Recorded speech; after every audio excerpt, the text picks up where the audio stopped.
আসসালামু আলাইকুম ভিউয়ার্স, আপনারা সবাই কেমন আছেন? আজকে একটি জায়গা আসলাম, খুবই সুন্দর একটি পরিবেশ, ছেলে মেয়েদেরকে নিয়ে। বিশেষ করে খুবই একটা জিনিস ভালো লেগেছে, যেটা বাচ্চারা মুড়ি ছিটিয়ে দিচ্ছে, ওরাও মনের আনন্দ নিয়ে মুড়ি ছিটিয়ে দিচ্ছে। মাছগুলো খুব মনের আনন্দ সহকারেই দল বেঁধে এসে, মানে ঝাঁক বেঁধে এসে মুড়িগুলো খাচ্ছে।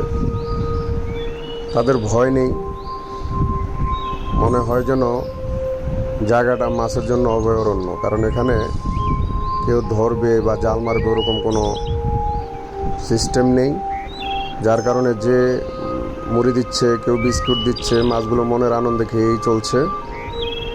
তো এখানে গার্ডিয়ানরা বাচ্চা নিয়ে আসতেছে, পুকুর পাড়ে বসে ঘাট করা আছে, মানে ঘাটলা করা খুব সুন্দর করে।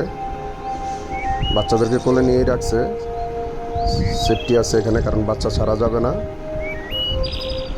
তো কিছুক্ষণ পর পরে বাচ্চারা মুড়ি হাত থেকে ছিটিয়ে দিচ্ছে, মাছগুলো দল বেঁধে এসে খুব সুন্দর করেই মুড়িগুলো খাচ্ছে। এবং পরিবেশটা খুব সুন্দর, বিশাল স্পেস, অনেক ফাঁকা জায়গা, চারদিকেই পাকা করে বাঁধানো, দিঘিটা বিশাল বড়। আমার কাছে অনেক ভালো লেগেছে জায়গাটা। আপনারা সময় সুযোগ যদি পান তাহলে চলে আসবেন। এটা হচ্ছে আমাদের কৃষি বিশ্ববিদ্যালয়, শেরে বাংলা নগর। খুব সুন্দর একটা পরিবেশ। আসসালাম।